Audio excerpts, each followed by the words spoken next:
Kisah Paul Amadeus Dinaj, kronik dari masa depan. Selamat datang di Stigma, segmen khusus di kanal ini, di mana kita akan menjelajahi kisah-kisah skeptis untuk hiburan Anda. Jadi, siapkan soto Anda, dan mari kita mulai. Halo semuanya, saya Josul Tom. Selamat datang di kanal pribadi saya.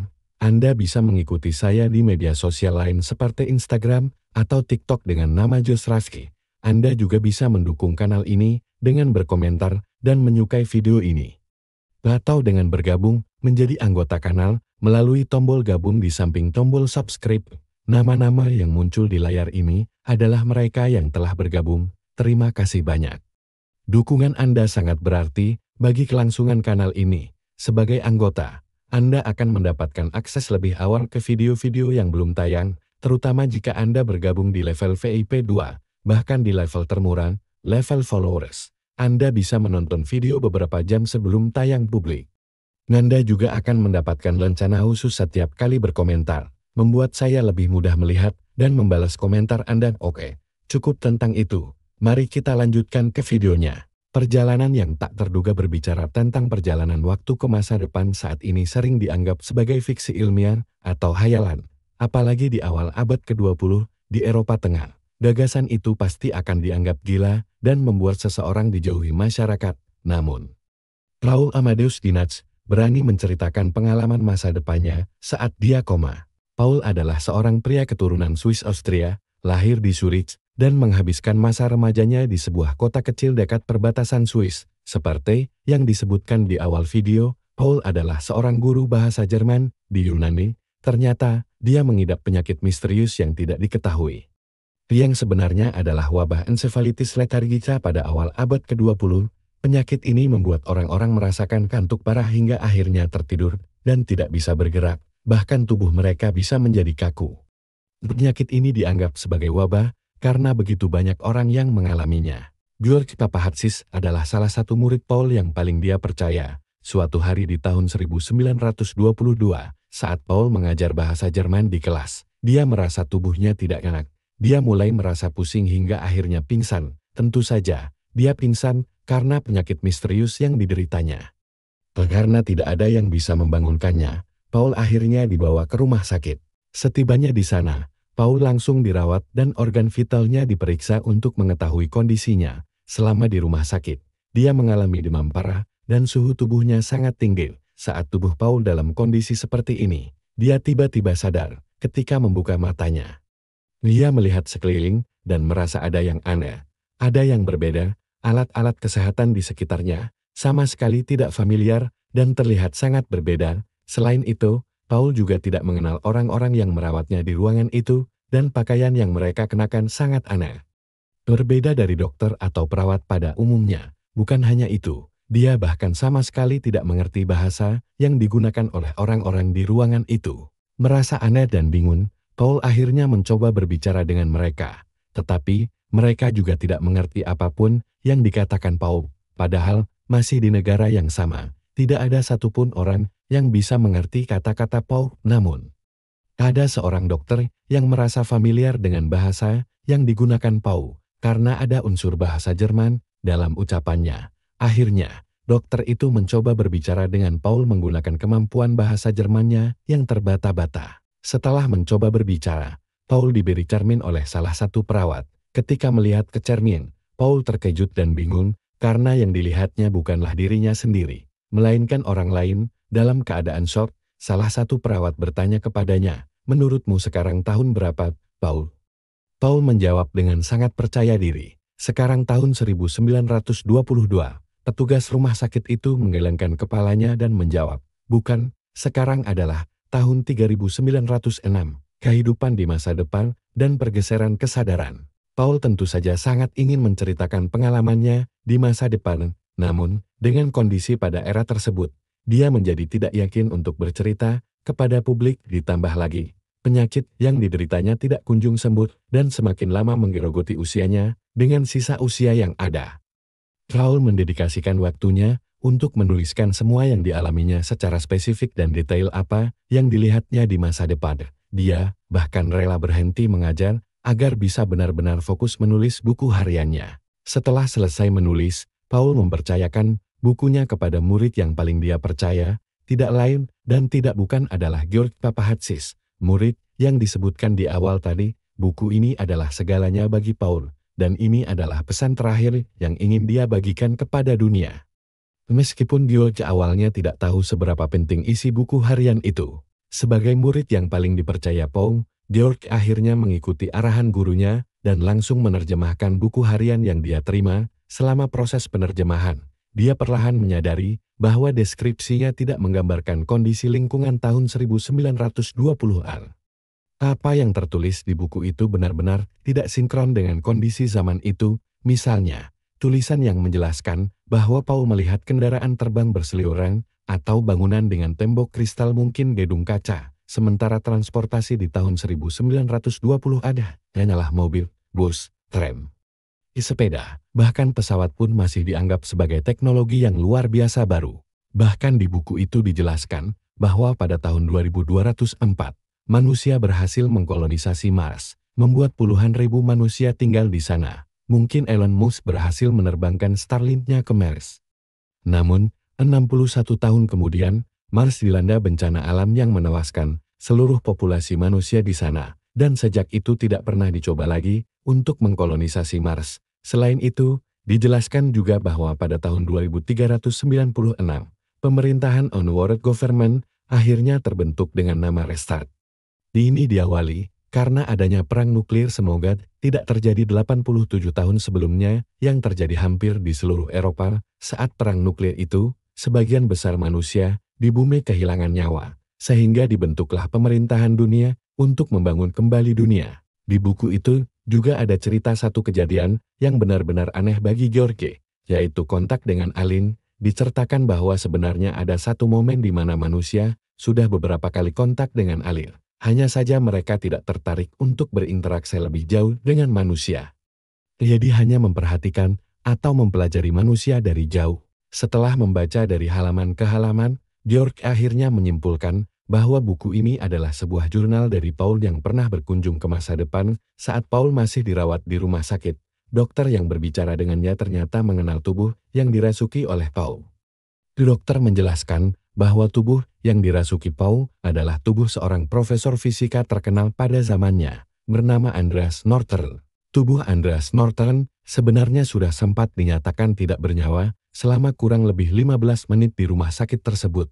Karena Andreas mengalami kecelakaan dan tidak sadarkan diri, Andreas dibawa ke rumah sakit tempat Paul berada, sebelum dinyatakan tidak bernyawa. Ternyata dokter-dokter di sana mencoba menghidupkan kembali tubuh Andreas dengan cara menurunkan suhu otaknya dan merestart ulang jantungnya. Ini hanya sebuah cerita, saya tidak tahu apakah itu benar atau tidak. Tetapi ternyata ada sesuatu yang berbeda saat tubuhnya kembali. Tubuh Andreas hidup kembali, tetapi kesadaran yang ada di dalam tubuh itu bukan milik Andreas, melainkan Paul yang hidup di tahun 1922. Dokter di masa depan itu juga sebenarnya jarang melihat fenomena ini, tetapi mereka tahu bahwa ini adalah sesuatu yang mungkin bisa terjadi dan sudah pernah terjadi beberapa kali sebelumnya. Akhirnya, singkat cerita, ada beberapa peneliti yang mereka sebut dengan nama Electos melakukan observasi terhadap kejadian atau fenomena yang terjadi pada Paul ini. Mereka menemukan bahwa fenomena yang terjadi ini dinamakan sebagai pergeseran kesadaran atau consciousness shift. Ini adalah kondisi di mana kesadaran satu orang pindah ke tubuh orang lain, dan ini bisa terjadi pada dua orang yang hidup bahkan di zaman atau tahun yang berbeda, karena menurut mereka, timeline sebuah waktu tidak berjalan linear, tetapi masa depan dan masa lalu berjalan secara bersamaan. Paul di tahun 3906 akhirnya, Paul mulai menjelajahi masa depan. Pada zaman itu, Paul diajari banyak hal oleh seseorang bernama Stefan. Dia adalah teman dekat Andreas Norton, yaitu tubuh yang dirasuki oleh Paul. Stefan percaya bahwa temannya Andreas ini hanya perlu diingatkan kembali memorinya. Dan dia berspekulasi bahwa nanti setelah memorinya kembali, Paul akan kembali lagi ke tahun 1922. Jadi, dia menemani Paul selama dia berada di masa depan ini. Stefan menjelaskan bahwa pada zaman itu, semua kebutuhan manusia sudah terpenuhi begitu lengkapnya, sehingga mereka hanya perlu bekerja selama 2 tahun dari sepanjang hidup mereka. Setelah bekerja selama 2 tahun itu, mereka bebas melakukan apapun, Selain itu, manusia di zaman itu juga tidak menghabiskan waktu lama untuk sekolah. Sifat manusia yang hidup di masa depan dan pada masa Paul hidup juga benar-benar berbeda. Stefan menjelaskan bahwa di masa depan, mereka memiliki sifat yang bisa dibilang seperti anak kecil. Mereka hidup agak sembrono, tidak terlalu mempedulikan hidup, seolah-olah tidak takut cedera, tidak takut kelaparan, tidak takut kekurangan uang, atau hal lainnya. Semua kebutuhan hidup sudah sangat terpenuhi. Jadi rasanya seperti anak-anak yang bermain-main di dunia. Karena Paul hidup di masa lalu, sumber informasi tercanggih menurutnya hanyalah buku. Sedangkan di masa depan, dia mencoba satu alat sumber informasi yang mereka sebut reagan switcher. Alat itu berbentuk pipi dan bisa digenggam. Alat itu 3 dimensi dan bisa menyala dalam gelap. Dilengkapi dengan suara, musik, dan narasi. Kalau dipikir-pikir, itu seperti tablet atau iPad zaman sekarang bukan? Karena sangat penasaran, Paul mencari dan belajar banyak hal tentang masa depan. Oh ya, dan satu hal, selama berada di masa depan ini, dia tidak pernah tidur sama sekali. Entah mengapa, dia tidak bisa tidur selama mengalami fenomena consciousness shift ini atau pergeseran kesadaran. Ada semacam efek samping atau glitch, di mana badan yang dirasuki Paul ini tidak bisa tidur sama sekali, tetapi dia juga tidak pernah merasakan rasa kantuk. Dan satu hal lagi, seperti yang saya jelaskan sebelumnya, mereka menjelaskan bahwa waktu itu tidak maju mundur seperti multiverse, di mana semua waktu berjalan bersamaan. Jadi, jika universe A dan universe B berjalan bersamaan, masa depan dan masa lalu bisa seperti bergabung. Teori ini membantah banyak sekali teori waktu di zaman sekarang. Pertemuan kembali dan akhir kisah. Saya harus menceritakan sedikit masa lalu Paul untuk bisa melanjutkan cerita berikutnya. Beberapa tahun sebelum Paul menjadi guru, dia sempat jatuh cinta pada seorang perempuan bernama Anna. Anna dan Paul tinggal di desa yang sama saat remaja. Mereka sebenarnya saling mencintai dan merupakan sepasang kekasih, namun sayangnya, mereka terpaksa harus berpisah, hingga akhirnya tidak bisa bertemu lagi, karena satu hal, orang tua Anna saat itu tidak merestui hubungan Paul dan anaknya, jadi, Anna diminta untuk menikah dengan pria lain. Karena sedih harus berpisah, Paul dan Anna merencanakan momen terakhir untuk berbicara. Mereka memutuskan untuk bertemu di salah satu bukit di pinggiran kota Swiss. Di sana mereka duduk santai dan mengobrol, benar-benar menikmati hidup dan momen-momen terakhir mereka. Saat itu sedang musim semi.